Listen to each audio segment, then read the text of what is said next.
আমার প্রত্যেকটা সদস্যকে যারা এ নিয়ে কাজ করবে তাদেরকে আমি প্রশিক্ষণ দিয়েছি নিজ উদ্যোগে।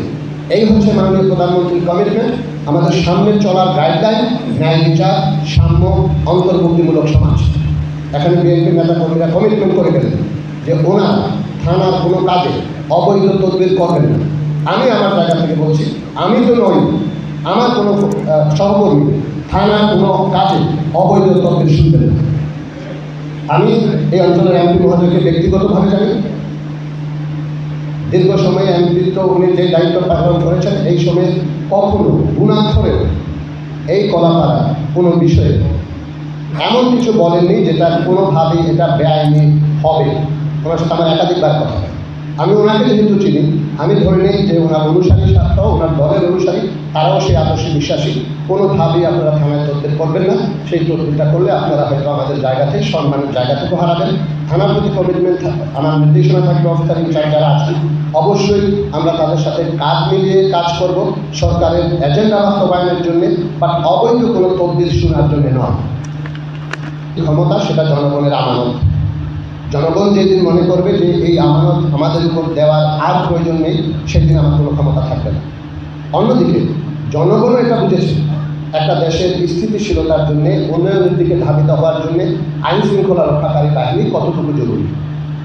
আপনারা আইন শৃঙ্খলা রক্ষাকারী বাহিনীকে আপনাদের জায়গা থেকে নিজেদের মনে করবেন, তাদেরকে সাহস দিবেন, কাজ করার অনুপ্রেরণা দেবেন। মাদকের অভিযান অত সহজ নয়। এই কলাপাড়াতেই আমার সহকর্মীরা আঘাতপ্রাপ্ত হয়েছে মাদকের ডিলারদের মাধ্যমে।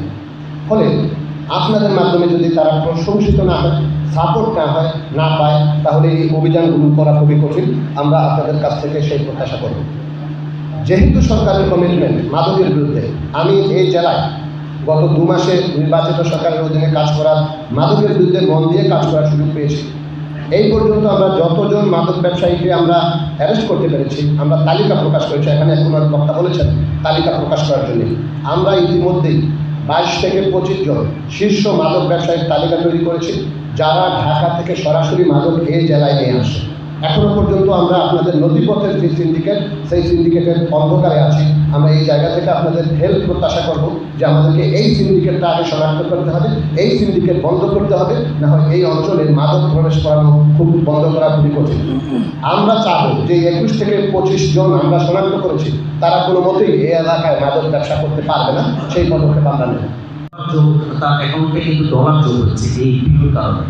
আপনি কেন এই আপনার দিমাগে কাজ করে না যে আমি আরেকজনকে অবৈধভাবে যে টাকা ইনকাম রিচ হওয়ার জন্য আমি কন্ট্রিবিউট করে ফেলছি? কেন আপনার ব্যক্তিত্বটুকু এত ছোট কেন, এত হালকা কেন? এইটুকু বাচ্চাদের মধ্যে দিতে হবে। মাননীয় প্রধানমন্ত্রী থেকে সকল মন্ত্রী বর্গ একটা কথা বলেছেন যে বাচ্চাদেরকে কাজ দিতে হবে। কাজ কি? কর্মসংস্থান, সেটি নয়। বাচ্চারা কর্মসংস্থান করবে না, সেটা তো শেখ ইসলামের আওতায় করতে হবে। বাচ্চাদেরকে কাজ দিতে হবে, ভাবনার জায়গা দিতে হবে, ক্ষেত্র দিতে হবে, সে খেলাধুলা। যেই কারণে আপনারা হয়তো জেনে থাকবেন বাইরে স্যার যে মাননীয় প্রধানমন্ত্রী বলেছেন বা শিক্ষামন্ত্রী মহোদয় বলেছেন যে এই সরকার প্রতিটি স্কুলে 8টা ইভেন্ট শুরু করতে যাচ্ছে, খেলাধুলার ইভেন্ট। সেই 8টা ইভেন্টে প্রতিটাতে 3 জন করে, 3 আর 24 জন নিউ টিচার দেবে। তার মানে খেলাধুলাকে পাঠ্যপুস্তকে নতুন কারিকুলামে বাধ্যতামূলক করা হচ্ছে। সেখানে